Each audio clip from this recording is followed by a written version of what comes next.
الحمد لله نحمده ونستعينه ونستغفره ونؤمن به ونتوكل عليه ونعوذ بالله من شرور أنفسنا ومن سيئات أعمالنا من يهد الله فلا مضل له ومن يضلل فلا هادي له ونشهد أن لا إله إلا الله وحده لا شريك له ونشهد أن سيدنا ومولانا محمدا عبده ورسوله صلى الله تعالى عليه وعلى آله وأصحابه وبارك وسلم تسليما كثيرا أما بعد فأعوذ بالله من الشيطان الرجيم بسم الله الرحمن الرحيم إن الدين عند الله الإسلام وقال الله تعالى ومن يبتغ غير الإسلام دينا فلن يقبل منه وهو في الآخرة من الخاسرين صدق الله العظيم۔ معزز سامعین کرام، بزرگوں اور دوستوں، ایمان کی نعمت اور ایمان کی دولت یہ سب سے بڑی نعمت اور دولت ہے۔ اس کے برابر اور اس سے بڑھ کر کوئی بھی نعمت اور دولت نہیں ہے، لیکن اللہ رب العزت نے ہمیں جو یہ نعمت عطا فرمائی ہے، ہمیں اس نعمت کی صحیح طرح سے قدر نہیں ہے۔ وجہ یہ ہے کہ ہم گھر بیٹھے مسلمان ہو گئے، مسلمان گھرانے میں پیدا ہو گئے، ہمیں مسلمان کہا جانے لگا، مسلمانوں والا نام رکھ دیا گیا۔ اس اسلام کی خاطر ہمیں کوئی قربانی نہیں دینی پڑی، کوئی محنت نہیں کرنی پڑی، اس وجہ سے اس کی صحیح طرح سے ہمیں قدر بھی نہیں ہے۔ ایمان کی قدر ان لوگوں سے پوچھئے جو کفر اور شرک کی دلدل سے نکل کر اسلام کے دامن میں آئے اور انہوں نے اسلام کی حفاظت کی خاطر قربانیاں دی۔ ایمان کی نعمت کی قدر بلال حبشی سے پوچھئے، سلمان فارسی سے پوچھئے، صہیب رومی سے پوچھئے کہ انہوں نے ایمان کی حفاظت کے لیے اور کلمہ لا الہ الا اللہ محمد رسول اللہ کہنے کے لیے کس طرح قربانیاں دی اور کس طرح تکلیفوں کو برداشت کیا۔ تو بہرحال یہ ایمان کی نعمت اور دولت بہت بڑی نعمت اور دولت ہے۔ اللہ رب العزت نے قرآن مجید کے اندر بیان فرمایا ہے لا اکراہ فی الدین، کہ دین کے اندر کوئی زبردستی نہیں ہے، زور زبردستی نہیں ہے۔ یعنی ایمان قبول کرنے کے لیے اور اسلام قبول کرنے کے لیے کسی پر کوئی زور زبردستی نہیں کی جا سکتی۔ اور پوری اسلامی تاریخ آپ اٹھا کر دیکھ لیجئے، مسلمانوں کی پوری تاریخ کو دیکھ لیجئے، کہیں پر آپ کو یہ نہیں ملے گا کہ مسلمانوں نے کسی کو مسلمان بنانے کے واسطے، اسلام کے دائرے میں لانے کے واسطے زور زبردستی کی ہو۔ اسلام تو یہ کہتا ہے کہ جس کا دل چاہے وہ ایمان قبول کرے اور جس کا دل چاہے وہ ایمان قبول نہ کرے، اس میں کوئی زور زبردستی نہیں ہے۔ لیکن جو اسلام کے دامن میں آ گیا اور جو مسلمان ہو گیا اور جس نے اسلام کو قبول کر لیا یا جو پہلے سے مسلمان چلا آ رہا ہے، اس کے لیے کسی بھی طرح اب درست نہیں ہے کہ وہ اسلام کے دامن کو چھوڑ دے اور اسلام کے دائرے سے نکل جائے۔ اگر کوئی مسلمان ہو کر اسلام قبول کرنے کے بعد پھر اسلام کو چھوڑتا ہے، اس کی بڑی سخت سزا قرآن نے بیان فرمائی ہے، اللہ رب العزت نے بیان فرمایا۔ اللہ رب العزت نے بیان فرمایا کہ اس کے سارے اعمال حبط ہو جائیں گے۔ قرآن مجید میں اللہ رب العزت نے بیان فرمایا ہے ان الدین عند اللہ الاسلام،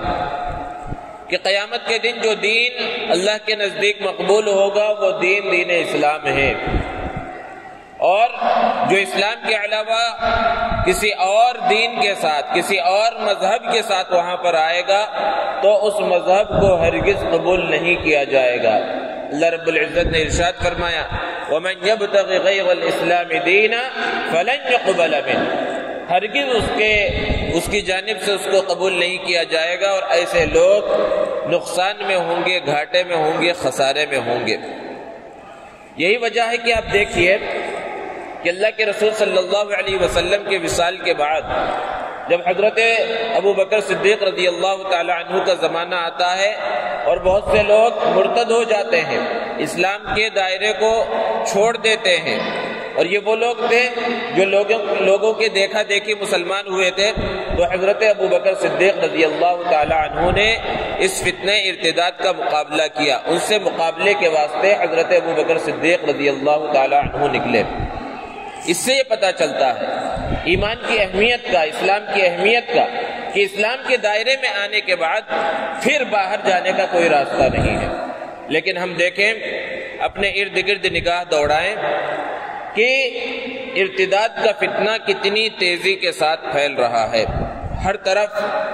آپ کو یہ خبریں سنائی دیں گی کہ فلاں نوجوان لڑکی، مسلمان لڑکی نے کسی غیر مسلم سے نکاح کے واسطے، شادی کے واسطے اسلام کے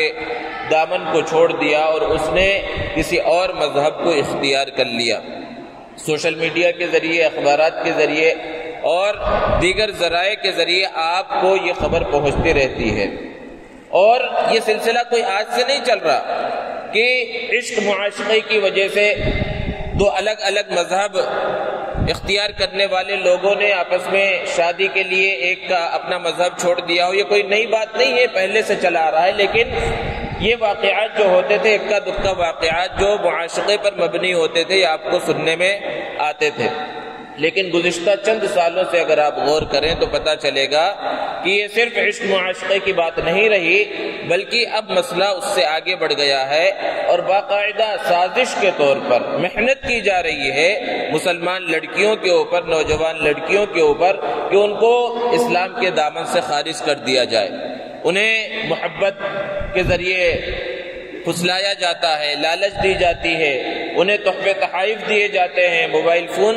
گفٹ کے طور پر دیا جاتا ہے، اور دوسری چیزیں دی جاتی ہیں، اور پھر اس لڑکی کو اس درجے پر لایا جاتا ہے کہ اب وہ اس غیر مسلم سے شادی کرنے کے واسطے اپنا مذہب بھی چھوڑنے کے واسطے تیار ہو جاتی ہے، اور یہ باقاعدہ ایک منظم طریقے پر چل رہا ہے۔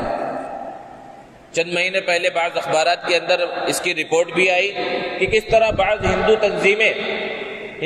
تنظیموں نے اس طرح کا اعلان بھی کیا ہے کہ جو نوجوان اس طرح کے کام کریں انہیں اتنا انعام بھی دیا جائے گا کہ 6 مہینے کی مدت یا 1 سال کی مدت میں کسی ایک لڑکی کو بھی وہ اسلام کے دامن سے نکال دے اور اپنے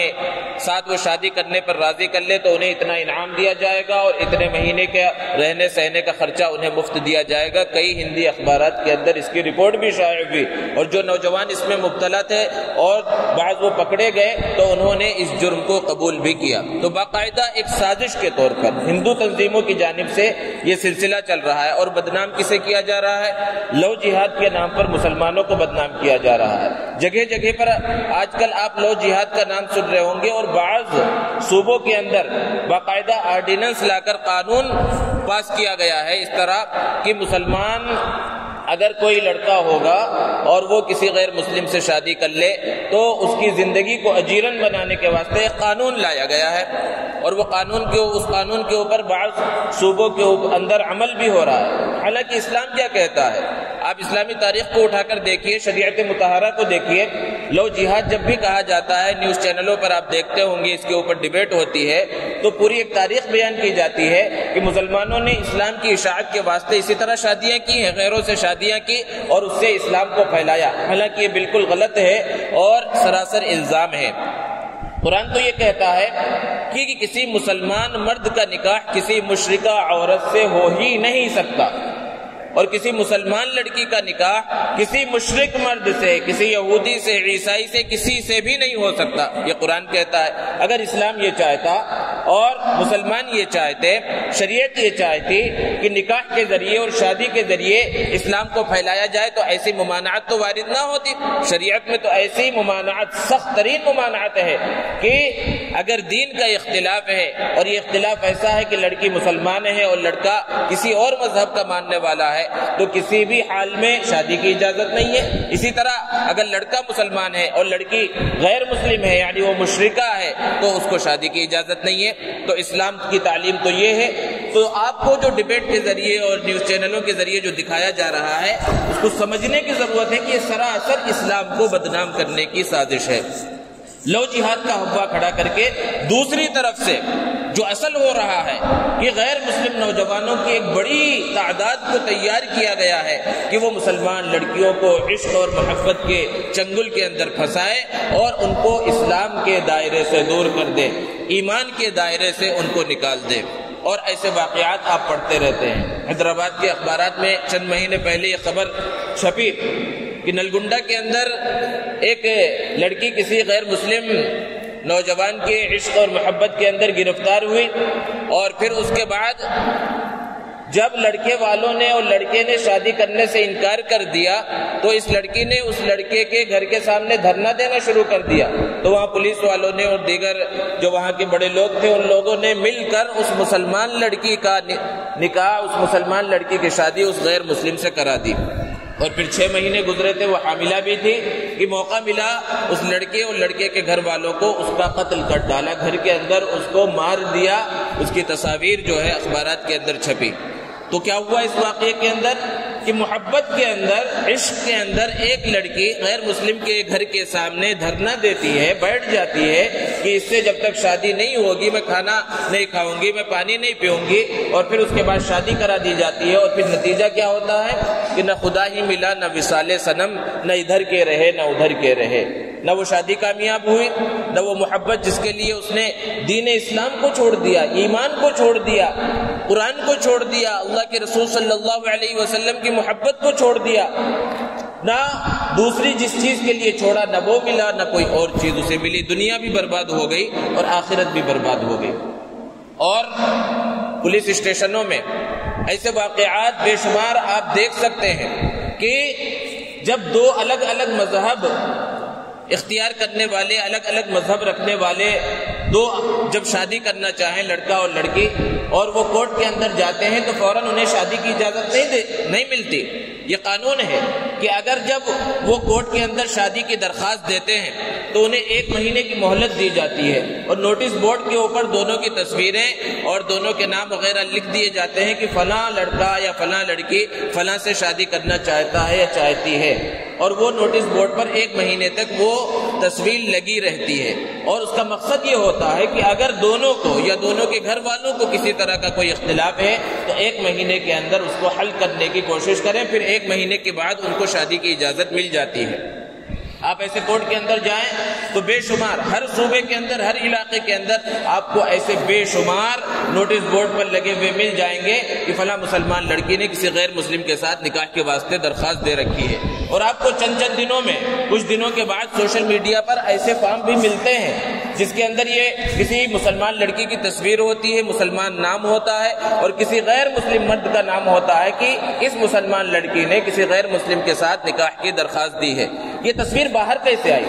یہ ایک جو سازش کے تحت ہو رہا ہے کہ اسلام کو بدنام کیا جائے، مسلمانوں کو بدنام کیا جائے، کہ وہی لڑکا اور لڑکی جو آپس میں شادی کرنے کے واسطے کورٹ میں گئے ہیں اور وہاں پر کورٹ میں بیٹھا ہوا شخص وہ فارم تیار کرتا ہے، وہ اس کی فوٹو نہیں کھینچتا، وہ نوٹس بورڈ پر لگا دیتا ہے، اور اس کے ساتھ جو لڑکا ہوتا ہے وہی چپکے سے وہ فوٹو اتار دیتا ہے اور سوشل میڈیا میں پھیلاتا ہے۔ مقصد کہ میں جو محنت کر رہا تھا گزشتہ چند مہینوں سے، میری محنت کامیاب ہو گئی ہے۔ دیکھو، میں ایک لڑکی کو اسلام کے دائرے سے نکالنے والا ہوں اور اسلام کو بدنام کر رہا ہوں۔ اسلام کی بدنامی کو پھیلانے کے واسطے وہ اس کو پھیلانا شروع کرتا ہے۔ اور مسلمان بھی ہمارے کیا کرتے ہیں کہ ایسی کوئی تصویر آتی ہے تو کہتے ہیں کہ آگ کی طرح پھیلا دو۔ ہونا تو یہ چاہیے تھا، اگر کچھ کر سکتے تو اس لڑکی اور اس کے گھر والوں سے ملنے کی کوشش کی جاتی، اسے سمجھایا جاتا، ایمان کی حقیقت کو سمجھایا جاتا، اسلام کی حقیقت کو سمجھایا جاتا، لیکن ہم یہ کام نہیں کرتے ہیں۔ ہم یہ کرتے ہیں کہ بس اس کو آگ کی طرح پھیلا دو۔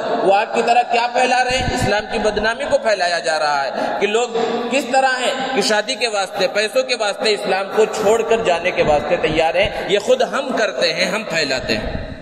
تو یہ روزمرہ کے واقعات ہیں اور اس طرح یہ سلسلہ چل رہا ہے۔ ایسے حالات میں ہماری ذمہ داری، والدین کی ذمہ داری، سرپرستوں کی ذمہ داری کیا ہے سب کی ذمہ داری ہے۔ اللہ رب العزت نے قرآن مجید میں بیان فرمایا، یا ایھا الذین آمنوا قوا انفسکم واہلیکم نارا، کہ اے ایمان والو اپنے آپ کو اور اپنے اہل و عیال کو، اپنے گھر والوں کو جہنم کی آگ سے بچاؤ۔ یہ قرآن مجید میں اللہ رب العزت نے بیان فرمایا۔ اور حدیث مبارکہ میں پیارے آقا صلی اللہ علیہ وسلم نے ارشاد فرمایا، کلکم راع وکلکم مسئول عن رعیتہ، کہ تم میں سے ہر شخص ذمہ دار ہے۔ کوئی یہ نہ سمجھے کہ یہ علماء کا کام ہے، یہ اماموں کا کام ہے، یہ فلاں تنظیم کا کام ہے، یہ کسی تنظیم کا اور صرف علماء کا یا خطباء کا یا حفاظ کا یا ائمہ کا کام نہیں ہے، بلکہ ہر شخص کی ذمہ داری ہے اپنے اپنے دائرے میں رہتے ہوئے، کیونکہ پیارے آقا صلی اللہ علیہ وسلم نے ارشاد فرمایا، کلکم راع، تم میں سے ہر شخص ذمہ دار ہے، یعنی اگر اس کے ماتحت کوئی بھی ہے تو ان کے صحیح راستے پر رہنے کی ذمہ داری تمہاری ہے۔ تو یہ پیارے آقا صلی اللہ علیہ وسلم کا فرمان ہے۔ اب کیا ذمہ داری ہے؟ والدین کی ذمہ داری ہے، سرپرستوں کی ذمہ داری ہے کہ وہ اپنے ماتحتوں کے اور اپنی اولاد کی صحیح انداز میں تربیت کریں اور انہیں ایمان کی حقیقت کو سمجھائیں، اسلام کی حقیقت کو سمجھائیں، یہ ایمان کتنی قیمتی چیز ہے، یہ اسلام کی دولت کتنی اہم دولت ہے، کتنی اہم نعمت ہے۔ یہ جو ارتداد کے واقعات آپ کو سننے میں آتے ہیں، ارتداد کے واقعات سننے میں ملتے ہیں، یہ صرف اور صرف اسی وجہ سے ہے۔ ایسے گھرانے کے لوگ ہی ارتدادی فتنے میں پڑتے ہیں جن گھرانے کے اندر ایمان کی حقیقت کو سمجھایا نہیں گیا،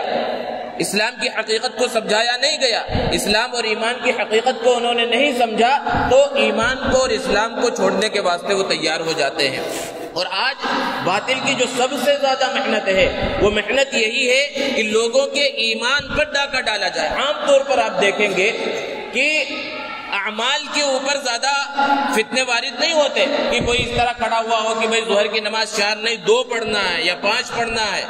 یا رمضان کا روزہ نہیں رکھنا ہے، کسی اور مہینے کا روزہ رکھنا ہے، یا زکوٰۃ نہیں دینا ہے یا زکوٰۃ دوسرے انداز میں دینا ہے، یا حج نہیں کرنا ہے بلکہ کچھ اور کرنا ہے۔ اس طرح کے اعمال جو عبادتیں ہیں اس کے اوپر فتنے زیادہ آپ کو نہیں ملیں گے، اس کے اوپر محنت کرنے والے زیادہ نہیں ملیں گے۔ حالانکہ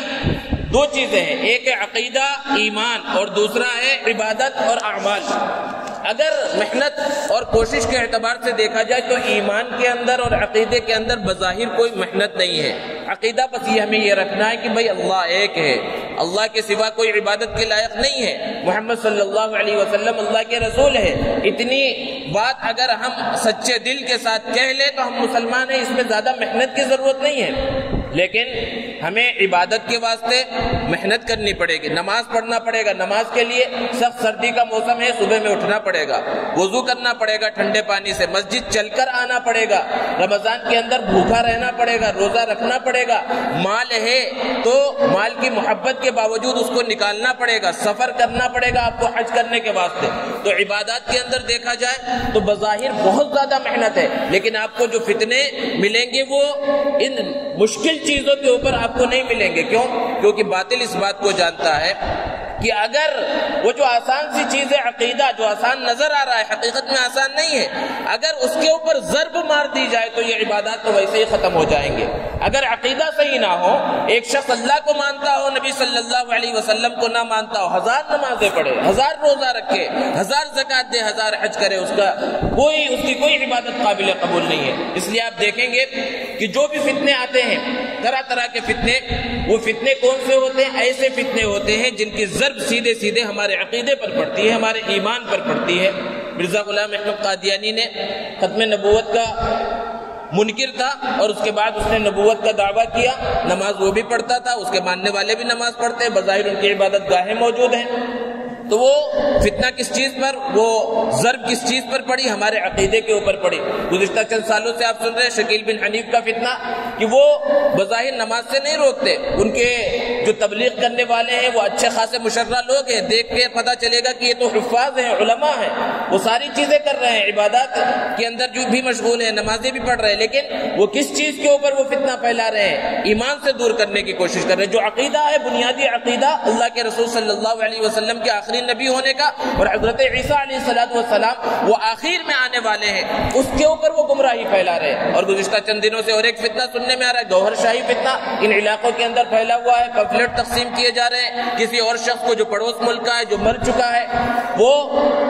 مہدی تھا، اس طرح کا دعویٰ کیا جا رہا ہے اور لوگ اس کو قبول کر رہے ہیں۔ یہ باتیں کیسے ہوتی ہے؟ جب ہمیں دین کی صحیح بات کا علم نہیں ہوتا، دین کی حقیقت کا علم نہیں ہوتا، اسلام کی بنیادی عقائد کا علم نہیں ہوتا، تو لوگ جو ہے پھر ان عقیدوں کے اندر پڑ جاتے ہیں اور ان باطل چیزوں کو قبول کر لیتے ہیں۔ اس لیے سب سے زیادہ ضرورت اس بات کی ہے کہ خود اپنے ایمان کو مضبوط کیا جائے، اپنے عقیدے کو مضبوط کیا جائے، اپنے آل اور اولاد کے عقیدوں کو مضبوط کیا جائے، ان کے سامنے ایمان کی حقیقت کو اجاگر کیا جائے، اسلام کی حقیقت کو بیان کیا جائے، اور اس اسلام کی خاطر، ایمان کی خاطر نبی کریم صلی اللہ علیہ وسلم نے اور صحابہ کرام رضوان اللہ تعالی علیہم اجمعین نے کیسی قربانیاں دی ہیں اس کو بیان کیا جائے، تاکہ ایمان کی اہمیت، ایمان کی عظمت دلوں کے اندر بیٹھے اور پیسوں کے واسطے یا محبت کے اندر یا عشق معاشقے میں پڑھ کر یہ اسلام کو اور دین ایمان کو کوئی چھوڑنے کے واسطے تیار نہ ہو۔ یہ سب سے بڑی ہماری ذمہ داری ہے۔ دوستو، یہ جو ارتداد کے فتنے اور خاص طور پر لڑکیوں کا اسلام کے دائرے سے نکل جانا، علماء نے اس کی وجوہات کو بیان فرمایا۔ یوں تو بہت ساری وجوہات ہیں، لیکن چند وجوہات ہیں جو بڑی بڑی ہیں، چند اسباب ہیں جو بڑے اسباب ہیں جس کی وجہ سے اس طرح کے واقعات ہمیں سننے میں ملتے ہیں، اور جو اسلام کا درد اپنے دل میں رکھتے ہیں، جو قرآن سے محبت رکھتے ہیں، جو پیارے آقا صلی اللہ علیہ وسلم سے محبت رکھتے ہیں، ان کے سامنے جب کوئی ایسا واقعہ گزرتا ہے، سوشل میڈیا پر دیکھتے ہیں، اخبارات میں دیکھتے ہیں، تو ان کے راتوں کی نیند اجڑ جاتی ہے، راتوں کو نیند نہیں آتی کہ کس طرح ایک مسلمان لڑکی اسلام کے دائرے سے باہر چلی گئی۔ تو اس کے اسباب پر بھی غور کرنے کی ضرورت ہے۔ اسباب کو علماء نے بیان فرمایا کہ سب سے پہلا سبب مسلمان لڑکیوں کا ارتداد کے دہانے پر پہنچ جانے کا پہلا سبب، مرتد ہو جانے کا پہلا سبب یہ ہے کہ ہماری جو شادیاں ہیں وہ شادیاں بہت مشکل ہو چکی ہیں، اور مالداروں کی شادیاں بہت مہنگی ہو چکی ہیں۔ تو اس سے معاشرے کے اندر کیا ہوا کہ شادیاں مہنگی ہو گئی اور شادی مشکل ہو گئی، آسانی کے ساتھ شادی ہو نہیں رہی ہے، غریب کو شادی کرنا مشکل ہو گیا۔ اب غریب اپنی بیٹی کی شادی اگر کرنا چاہے تو گھر ہے تو گھر بیچنا پڑ رہا ہے، قرضے لینے پڑ رہے ہیں، کوئی قرضہ دینے کے لیے تیار نہیں ہے، سب کچھ گروی رکھنا پڑ رہا ہے، سودی قرضوں کے اندر مبتلا ہو رہا ہے، مارواڑیوں کے پاس جا کر اسے قرضہ لینا پڑ رہا ہے، اپنی پوری زندگی بظاہر وہ داؤ پر لگا کر ایک شادی کرتا ہے اور شادی کرنے کے واسطے وہ تیار ہوتا ہے۔ اور وجہ کیا ہے کہ جتنے مالدار ہیں، مالداروں کو اللہ نے خوب دے رکھا ہے، تو وہ شادیاں اتنی دھوم دھام سے کر رہے ہیں کہ پہلے زمانے میں راجاؤں مہاراجاؤں کی شادیاں ہوتی تھی، ویسے عام مسلمانوں کی اب شادیاں ہو رہی ہیں جن کو اللہ رب العزت نے مال و دولت سے نواز رکھا ہے۔ تو جب مالدار بہت بڑی بڑی شادیاں، مہنگی شادیاں کر رہے ہیں، تو پھر جو متوسط درجے کے لوگ ہیں یا غریب طبقہ جو ہے، ان سے بھی مطالبہ کیا جا رہا ہے کہ تم بھی اسی طرح کی شادی کرو، تمہارے دعوت میں اور نکاح کے اندر اور ولیمے کے اندر بھی اسی طرح کا کھانا ہونا چاہیے، اتنے طرح کے آئٹم ہونے چاہیے۔ اور پھر وہ جو جسے دولہا کہا جاتا ہے، وہ دولہا کہنا بھی اس کی جو ہے ایک اعتبار سے تحقیر ہے، جو بھکاری بن کر آتا ہے اور اس کے بارے میں کہا جاتا ہے بہت اعلیٰ تعلیم یافتہ ہے، 50,000 کماتا ہے، 1,00,000 کماتا ہے، اور بھیک کا کشکول لے کر، ایک کٹورا لے کر جو ہے شادی سے پہلے لسٹ لے کر وہ پہنچتے ہیں، اور بڑے بڑے مطالبے ہوتے ہیں، جوڑے کی رقم کی اور گھوڑے کی رقم کی اور الاں اور فلاں، وہ سب مانگا جاتا ہے۔ یہ ساری چیزیں ہیں جس کی وجہ سے جب غریب بچی کی شادی مشکل ہو گئی اور اس کے ساتھ شادی کرنے کے واسطے کوئی تیار نہیں، کیونکہ اس کا باپ اس کے خرچ کو اٹھانے کے قابل نہیں رہا ہے، تو اس کی عمر جیسے جیسے بڑھتی چلی جاتی ہے تو پھر اسے راستہ نظر آتا ہے کہ غیر مسلموں کی طرف سے، کیونکہ وہ تو تیار بیٹھے ہیں کہ کسی طرح ایمان کو برباد کیا جائے، اسلام کے دامن سے ان کو نکالا جائے، اسلام کے دائرے سے ان کو نکالا جائے، تو وہ غیر مسلم تیار بیٹھے ہیں، ان کے ساتھ وہ جانے پر رضامند ہو جاتی ہے اور اسلام کو اور ایمان کو چھوڑ دیتی ہے۔ تو پہلا سبب یہی ہے کہ ہماری شادیاں، مسلمانوں کی شادیاں اور مالداروں کی شادیاں بہت مہنگی ہو گئی، اور شادی مشکل سے مشکل ہوتی جا رہی ہے تو اس کے بعد زنا آسان ہوتا جا رہا ہے، اور لوگ اور خاص طور پر نوجوان لڑکیاں وہ اسلام کے دامن کو اور ایمان کے دامن کو چھوڑ کر جا رہی ہیں۔ تو پہلا سبب ہے، تو اس میں کس کی ذمہ داری ہے؟ ہم سب کی ذمہ داری ہے کہ شادی کو آسان بنایا جائے۔ جو جہیز کا جو سسٹم چل رہا ہے، جو یہ ہندوانہ رسم ہے، اس کو ختم کرنے کی کوشش کی جائے، نہ جہیز کا مطالبہ کیا جائے نہ جہیز دیا جائے۔ جب یہ سب اس چیز کا ارادہ کریں گے اور اس کا تہیہ کریں گے اور اس چیز کو ختم کرنے کی کوشش کریں گے تو نکاح خود بخود آسان ہوگا، مالدار کی شادی بھی آسانی کے ساتھ ہوگی، اور غریب کی شادی بھی جب آسانی کے ساتھ ہوگی تو پھر کوئی غیر مسلم کے ساتھ نہیں جائے گا۔ تو سب سے پہلا سبب یہ ہے۔ اور دوسرا سبب علماء نے بیان فرمایا کہ مسلمان نوجوانوں کا، نوجوان لڑکوں کا تعلیم سے دور رہنا ہے۔ آپ اگر دیکھیں جب بھی رزلٹ آتا ہے کسی بھی امتحان کا، اس کے اندر لڑکیاں آگے ہیں، چاہے وہ غیر مسلموں میں ہو یا مسلمانوں کے اندر ہو، اور خاص طور پر مسلمانوں میں، کہ مسلمان لڑکیاں جو اعلیٰ تعلیم کالجوں میں یونیورسٹیوں میں حاصل کر رہی ہیں ان کے نمبرات زیادہ ہوتے ہیں، اور ہمارے نوجوانوں کا حال کیا ہے؟ وہ یا تو تعلیم ہی حاصل نہیں کرتے یا تعلیم حاصل بھی کرتے ہیں تو ان کے جب نمبرات آتے ہیں، رزلٹ آتا ہے تو اچھے گریڈ سے وہ پاس نہیں ہوتے، وہ پیچھے رہ جاتے ہیں اور اعلیٰ تعلیم حاصل نہیں کر پاتے، بڑی جگہوں پر ان کی نوکریاں نہیں لگ پاتی کیونکہ انہوں نے تعلیم میں محنت نہیں کی، اعلیٰ تعلیم انہوں نے حاصل نہیں کی۔ تو ایک بچی، ایک نوجوان لڑکی جس نے خوب تعلیم حاصل کی، اعلیٰ تعلیم حاصل کی، اچھے نمبرات سے کامیاب ہوئی، اپنے پورے شہر میں، پورے صوبے میں اس نے بہت زیادہ نمبر حاصل کیے، تو ظاہر سی بات ہے وہ یہی چاہے گی کہ اس کے ساتھ شادی کرنے والا کم سے کم اس کے برابر کے درجے کا ہو، وہ بھی اتنا تعلیم یافتہ ہو۔ اور آج اس چیز کی کمی ہو گئی کہ مسلمان لڑکیوں نے خوب اعلیٰ تعلیم حاصل کی اور ان کے برابر کے درجے کے نوجوان لڑکے مسلمان مل نہیں رہے ہیں، تو چونکہ اس نے پوری زندگی محنت کی ہے اور ایمان کی حقیقت اور اسلام کی حقیقت اتنی دل کے اندر بیٹھی نہیں ہے، اس لیے غیر مسلم اعلیٰ تعلیم یافتہ نوجوان اسے مل جاتا ہے اور وہ اس کے ساتھ جانے کے واسطے تیار ہو جاتی ہے، کیونکہ وہ اپنے کیریئر کو دیکھ رہی ہے، وہ آخرت کی طرف نظر نہیں ہے۔ تو یہاں کس کی ذمہ داری تھی؟ ہمارے نوجوانوں کی ذمہ داری تھی، مسلمان لڑکوں کی ذمہ داری تھی کہ وہ اعلیٰ تعلیم حاصل کرتے اور تعلیم کے اندر محنت کرتے اور اچھے درجے کو حاصل کرتے، لیکن آوارہ گردی کے اندر زندگی گزار رہے ہیں، تعلیم کے اندر اگر لگے بھی ہوئے ہیں تو تعلیم کے اندر محنت نہیں ہے، جس کی وجہ سے وہ پیچھے ہوتے جا رہے ہیں اور ارتداد کا یہ سبب بنتے چلے جا رہے ہیں۔ تو یہ دوسرا سبب ہے، جو لڑکیاں ارتداد کے اندر جا رہی ہیں، ارتداد میں پھنس رہی ہیں، اسلام کو چھوڑ رہی ہیں، اس کا دوسرا سبب یہ ہے کہ لڑکوں نے اعلیٰ تعلیم حاصل نہیں کی۔ اور تیسرا سبب علماء نے بیان فرمایا کہ لڑکوں اور لڑکیوں کا مخلوط تعلیم حاصل کرنا، مخلوط نظام تعلیم، جس پر ایک صدی پہلے ہی علماء نے بیان فرمایا تھا اور اس وقت سے ہی اور آج بھی بڑے فخر سے لوگ بیان کرتے بھائی ہمارے پاس کو ایجوکیشن سسٹم ہے، مخلوط نظام تعلیم ہے، اس کو بہت اچھا نظام تعلیم سمجھا جاتا ہے۔ جب علماء اس سے روکتے تھے تو لوگ سمجھتے تھے کہ بھائی علماء تو لڑکیوں کو تعلیم حاصل کرنے سے روک رہے ہیں، حالانکہ کہیں پر بھی علماء نے لڑکیوں کو اعلیٰ تعلیم حاصل کرنے سے نہیں روکا، لیکن اس بات سے ضرور روکا ہے کہ مخلوط نظام تعلیم ہو، لڑکا لڑکی ایک ساتھ مل کر وہ تعلیم حاصل کر رہے، آگ پیٹرول ایک ساتھ ہے، تو اس کے بعد یہ فتنے پیدا ہوتے ہیں، وہ غیر مسلم بھی ہیں مسلمان بھی ہیں، اب ان کے ساتھ عشق معاشقہ کے چکر اور ہدایہ کا لینا دینا، گفٹ کا آپس میں ادھر سے ادھر ہونا، یہ ساری چیزیں چلتی ہیں، اور جب وہ تعلیم حاصل کر کے باہر نکلتے ہیں تو بہت سے ایسے ہوتے ہیں، ایسی لڑکیاں ہوتی ہیں جو غیر مسلموں کے ساتھ جانے کے واسطے تیار ہو جاتی ہیں۔ تو ایک بڑا سبب یہ بھی ہے کہ مخلوط نظام تعلیم کالجوں میں، یونیورسٹیوں کے اندر لڑکوں کا اور لڑکیوں کا ایک ساتھ تعلیم حاصل کرنا، اس کے اندر ضرورت اس بات کی ہے کہ بڑے اعلیٰ تعلیمی ادارے بہت سے ایسے قائم بھی اب کیے جا رہے ہیں مسلمانوں کی طرف سے، لیکن ضرورت اس بات کی ہے کہ اعلیٰ پیمانے پر اور بڑے پیمانے پر ایسے کالج اور ایسی یونیورسٹیاں تیار کی جائیں جس کے اندر لڑکوں کا نظام الگ ہو، لڑکیوں کی تعلیم کا نظام الگ ہو، تاکہ اس ارتدادی فتنے سے بچا جا سکے۔ اور چوتھا سبب علماء نے بیان فرمایا کہ مخلوط انداز میں، ملے ہوئے انداز میں لڑکوں اور لڑکیوں کا آپس میں نوکری کرنا ہے، کہ